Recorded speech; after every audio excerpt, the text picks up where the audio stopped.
Hi, I'm Rebecca. That evening when my mother-in-law called me worthless trash in front of the entire family dinner, she had no idea who she was actually talking to. When she demanded that my husband choose between his family and his pathetic wife, what happened next changed everything forever. Sometimes the quietest person in the room holds all the power. Before we jump back in, tell us where you're tuning in from. And if this story touches you, make sure you're subscribed. Because tomorrow, I've saved something extra special for you. Let me tell you who I am, or rather, who everyone thinks I am. My name is Rebecca Martinez, and if you met me at a family gathering, you'd probably forget my face within minutes. I'm the kind of woman who stands quietly in corners, smiles politely when spoken to, and never draws attention to herself. At 32, I've mastered the art of being invisible, especially around my husband's family. I married Daniel Thompson 3 years ago, and from the very first day I met his family, I knew I didn't fit their image of who he should have ended up with. The Thompsons are old money, the kind of family that traces their lineage back 5 generations and has buildings named after them around the city. They live in a world of country clubs, charity galas, and social hierarchies that I never understood or particularly cared to understand. Daniel and I met in the most ordinary way possible. I was working as a part-time bookkeeper for a small, non-profit organization that helped homeless veterans find housing and job training. It wasn't glamorous work, but it was meaningful to me.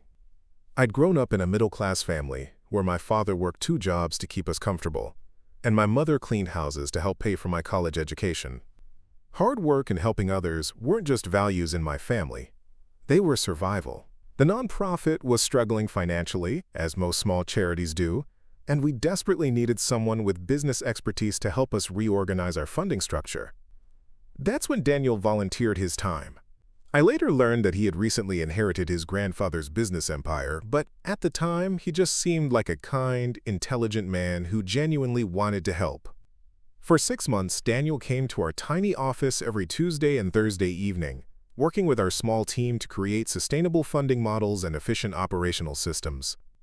While the other volunteers saw him as this successful businessman slumming it with charity work, I saw something different.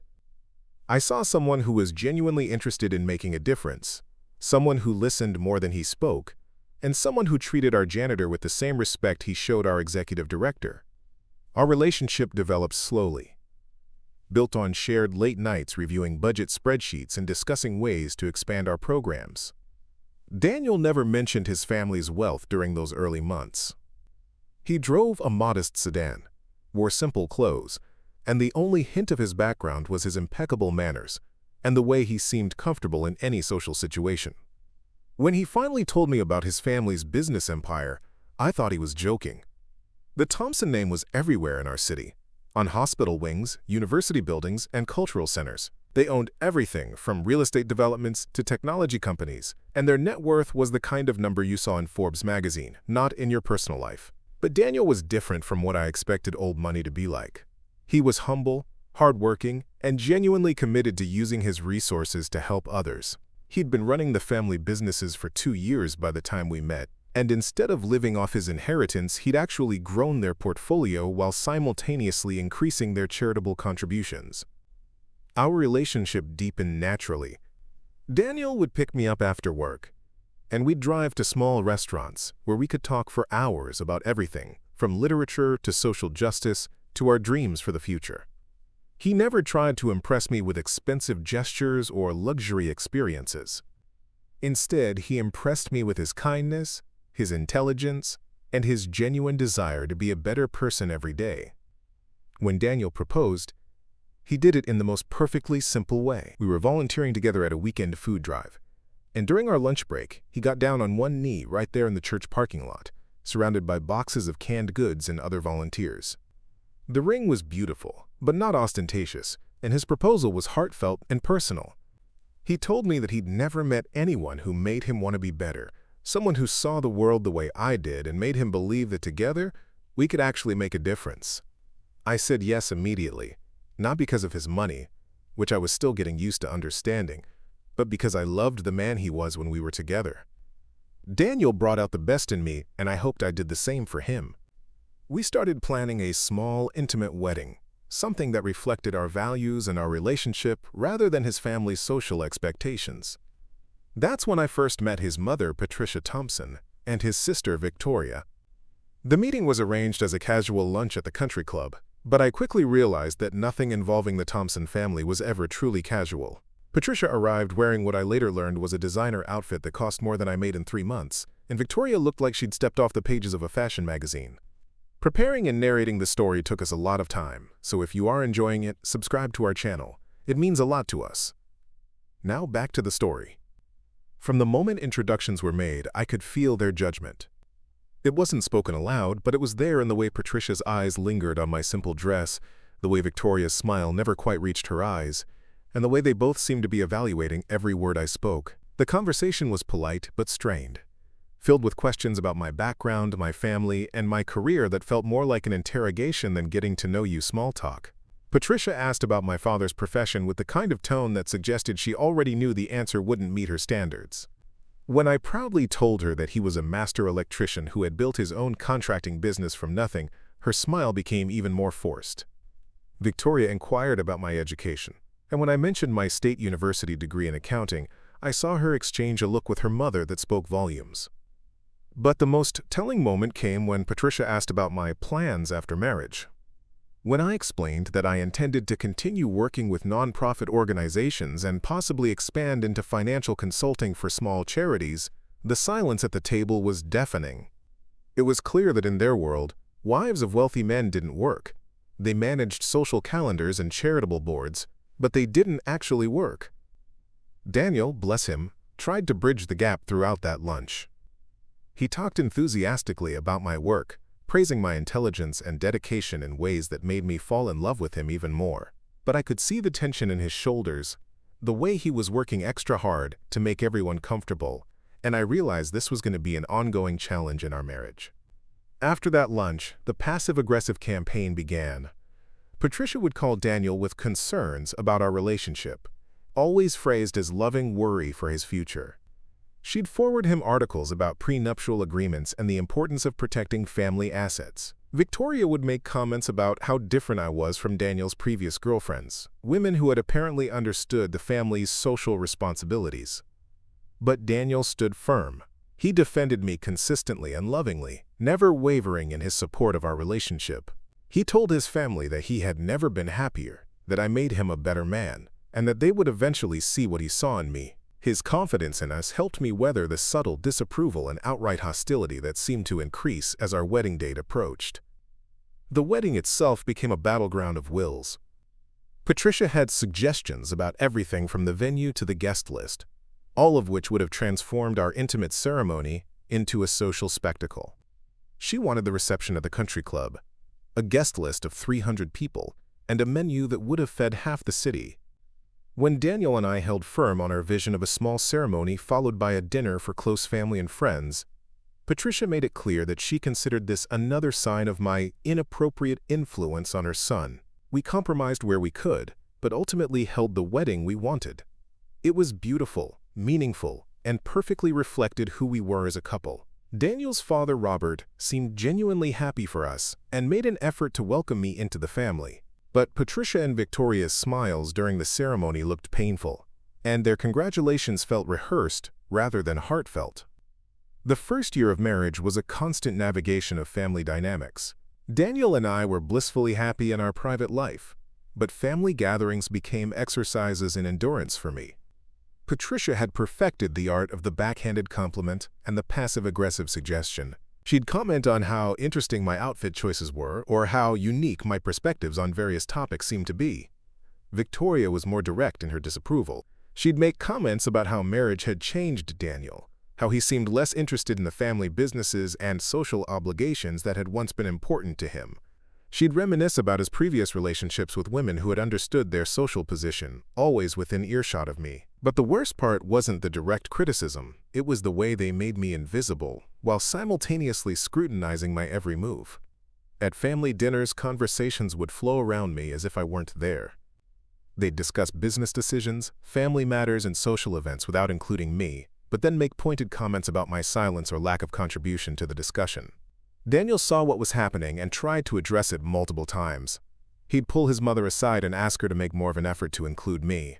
He'd challenge Victoria when her comments crossed the line from rude to cruel. But Patricia was a master of plausible deniability, always able to claim that her words had been misunderstood or taken out of context. The tension came to a head during our second Christmas as a married couple. The family gathering was larger than usual, with aunts, uncles, and cousins joining the immediate family for a formal dinner at Patricia and Robert's estate. I'd spent weeks agonizing over what to wear, what gifts to bring, and how to navigate what I knew would be a challenging evening. The dinner itself was elaborate, held in the Thompsons' formal dining room with crystal chandeliers, fine china, and enough silverware to confuse an etiquette expert. I was seated between a distant cousin who barely acknowledged my existence and Victoria's husband, who spent most of the meal discussing business deals I had no context for understanding. Throughout the dinner, I tried to participate in conversations where I could, but increasingly felt like an outsider looking in on a family I might never truly be part of. Patricia held court from the head of the table, regaling everyone with stories of family history and social connections that stretched back generations. Victoria chimed in with updates on their latest charitable board appointments and society events. When someone asked about my work, I tried to explain the new financial literacy program I was developing for low-income families. The response was polite but clearly disinterested, and the conversation quickly moved on to more relevant topics. I caught Daniel's eyes across the table, and he gave me an encouraging smile, but I could see his own frustration with his family's behavior. The breaking point came during coffee and dessert. Robert was discussing some business expansion plans, and Victoria mentioned that they needed someone with strong analytical skills to review the financial projections. Without thinking, I offered to take a look, mentioning that I had extensive experience with complex financial modeling and had helped several organizations restructure their operational budgets. The suggestion was met with surprised silence, followed by what I can only describe as condescending amusement. Patricia laughed, the kind of laugh that wasn't really a laugh at all, and said, "Oh, Rebecca, that's sweet, but I think we need someone with real business experience for something this important." The dismissal stung, but what happened next was worse. Victoria, perhaps feeling emboldened by her mother's comment, decided to elaborate on exactly why my offer was inadequate. She began listing all the reasons why someone like me couldn't possibly understand the complexities of their family business, making it clear that my background, education, and experience were fundamentally insufficient for their world. As she spoke, other family members nodded in agreement, and I felt myself becoming smaller and smaller in that ornate dining room chair. Daniel tried to interrupt, to defend my qualifications and experience, but Victoria was on a roll now, and Patricia was watching with obvious satisfaction as her daughter articulated what they'd all been thinking for 2 years. That's when Victoria said the words that would change everything. "Daniel, you have to understand that some people are just built for different things. Rebecca is probably wonderful at whatever it is she does with her little charity work, but she's simply not cut out for our world. She doesn't have the background, the connections, or frankly the capabilities to understand how real business works." The silence that followed was deafening. Every person at that table was looking at me, waiting to see how I would respond to being so thoroughly dismissed and humiliated. Daniel's face was red with anger, and he started to speak, but I held up a hand to stop him. Because Victoria and Patricia had just made the biggest mistake of their lives. They had no idea who they were actually talking to. I stood up slowly from my chair, and something in my movement made the entire room go quiet. The confident smirks on Victoria and Patricia's faces began to fade as they saw something in my expression that they'd never seen before. For 2 years, I had allowed them to see only what I wanted them to see. The quiet, humble woman who worked with charities and tried to fit into their world. But they had just pushed me past the point where silence was an option. "You're absolutely right, Victoria," I said, my voice calm and steady. "I'm not cut out for your world. I'm cut out for something much bigger." I walked around the table slowly, and every eye in the room followed me. "You see, while you've been spending the last 2 years trying to figure out why your son fell in love with someone so beneath your standards, you never bothered to actually learn who I am." I paused behind Patricia's chair, and she turned to look at me with confusion and the first hint of uncertainty I'd ever seen in her eyes. My name is Rebecca Martinez Thompson now, but 3 years ago, I was Rebecca Martinez, Chief Financial Officer of Martinez Holdings, a company that my father didn't just work for.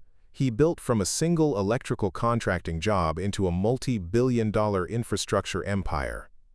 The silence in the room was absolute. Victoria's mouth had fallen open, and Patricia's face had gone pale. I continued, my voice never rising above conversational level, but carrying to every corner of that ornate dining room. You see, when I told you my father was an electrician, I wasn't lying. He started as an electrician, working 16-hour days to support our family. But what I didn't mention was that he parlayed that expertise into the largest electrical and infrastructure development company on the West Coast. I moved to stand behind my own chair, placing my hands on its back. Martinez Holdings currently has contracts worth over $3 billion, including the electrical infrastructure for the new international airport, the smart grid system for the entire downtown district, and the renewable energy project that's going to power half the state. We employ over 15,000 people across 12 states, and our annual revenue makes your family's portfolio look like a small regional business. Robert, Daniel's father, leaned forward with sudden interest. As someone who understood business, he was beginning to grasp the magnitude of what I was saying, but Patricia and Victoria still looked confused, as if they couldn't process information that didn't fit their preconceived notions about who I was supposed to be. When I met Daniel, I had just finished my MBA from Stanford, which I completed while simultaneously running the financial operations of a billion-dollar company. I wasn't working with that little nonprofit because I needed the job. I was volunteering there because I believe that people with resources have an obligation to help those without them. It's a value my father instilled in me when he used to take me to job sites and show me that honest work, no matter how humble it starts, can build something extraordinary. I walked over to where Daniel was sitting, and he looked up at me with an expression of awe and love that reminded me why I'd fallen for him in the first place. When Daniel and I got engaged, I made a decision. I decided to step back from the family business to focus on building our life together. I thought that meant joining his family, supporting his dreams, and finding my own path that honored both of our values. I sold my shares in Martinez Holdings to my father and my brothers, making them even wealthier than they already were, and I committed myself to being the wife Daniel deserved. Patricia finally found her voice, though it came out as barely more than a whisper. But you never said. You work with charities. You dress so simply. I dress simply because I was raised to believe that your worth isn't measured by your clothing budget. I replied. I work with charities because I believe that real success is measured by how you lift others up, not by how much you can accumulate for yourself. And I never said anything about my background because I hoped that eventually you would judge me for who I am as a person, not for my bank account or my family's social standing. Victoria, who had built her entire identity around being superior to people like me, looked like she was struggling to breathe. But if your family is, she stammered, wealthier than yours? Yes, by a significant margin. I let that sink in for a moment. Martinez Holdings' net worth is approximately 4 times larger than Thompson Industries' entire portfolio. But here's the difference between my family and yours. We measure success by how we use our resources to create opportunities for others, not by how effectively we can exclude people from our social circles. I turned to address the entire table, making eye contact with each family member who had spent 2 years treating me like an unwelcome intruder. For the past 2 years, I have watched this family try to make me feel small. You've questioned my education, my background, my worthiness to be part of your family. You've made comments about my clothes, my career choices, my social understanding. You've talked around me, ignored my contributions, and made it clear that you consider me a temporary inconvenience in Daniel's life. My voice remained calm, but there was steel in it now. What you failed to understand is that I didn't need your approval or your acceptance. I have my own family, my own legacy, my own definition of success. I chose to try to fit into your world because I love your son, and I thought that family was supposed to support each other. I was wrong. Daniel reached for my hand and I squeezed his fingers gently. Daniel, you are the best man I have ever known. You're kind, intelligent, hardworking, and you share my values about using privilege responsibly. You've defended me against your family's treatment, even when it put you in an impossible position. You've never asked me to change who I am, and you've never made me feel like I wasn't enough exactly as I was.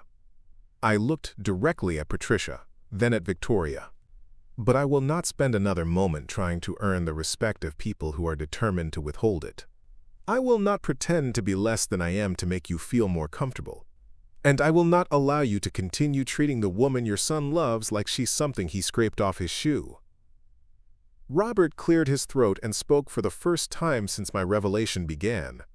Rebecca, I think there's been a significant misunderstanding. If we had known about your family's business success, you would have treated me differently? I interrupted. That's exactly the problem, Robert. Your respect shouldn't be contingent on my net worth. It should be based on how I treat your son, how I contribute to this family, and who I am as a person. The fact that learning about my money changes your perspective tells me everything I need to know about your values. Patricia was visibly struggling to process this new information. But why didn't you tell us? Why did you let us think? Let you think what? That I was ordinary? That I wasn't good enough for your son? I shook my head. I shouldn't have had to present my financial portfolio to earn basic human decency from my husband's family. The fact that you think my family's wealth retroactively justifies treating me with respect shows exactly why I chose not to mention it. I walked back to where I had been sitting and picked up my purse. Daniel, I love you more than words can express, but I'm done trying to be part of a family that sees people as worthy or unworthy, based on arbitrary social hierarchies. Your mother and sister have made it clear that I will never be welcome here as myself, and I refuse to pretend to be someone else to earn their approval. Victoria, perhaps sensing that the power dynamic had shifted dramatically, tried to backtrack. Rebecca, I think there's been a misunderstanding. We never meant to make you feel unwelcome. We were just protective of Daniel. Protective? I turned to face her fully. You've spent 2 years undermining my relationship with your brother. You've questioned his judgment, criticized his choices, and made it clear that you consider his happiness less important than your social comfort. That's not protection. That's control. The room was so quiet that I could hear the grandfather clock ticking in the hallway. Every person at that table was struggling to reconcile the woman they thought they knew with the reality of who I actually was. But more than that, they were beginning to understand that their treatment of me hadn't just been rude, it had been foolish. Here's what's going to happen, I continued, my voice still calm but carrying an authority that filled the room. Daniel and I are going to leave now. We're going to go home to our life, which is built on mutual respect, shared values, and genuine love. We're going to continue supporting causes we believe in, building something meaningful together, and surrounding ourselves with people who judge character over bank accounts. I looked directly at Patricia. You can choose to examine why you treated me the way you did, and maybe learn something about yourself in the process. You can choose to actually get to know the woman your son married, rather than the fantasy version of me you created in your mind.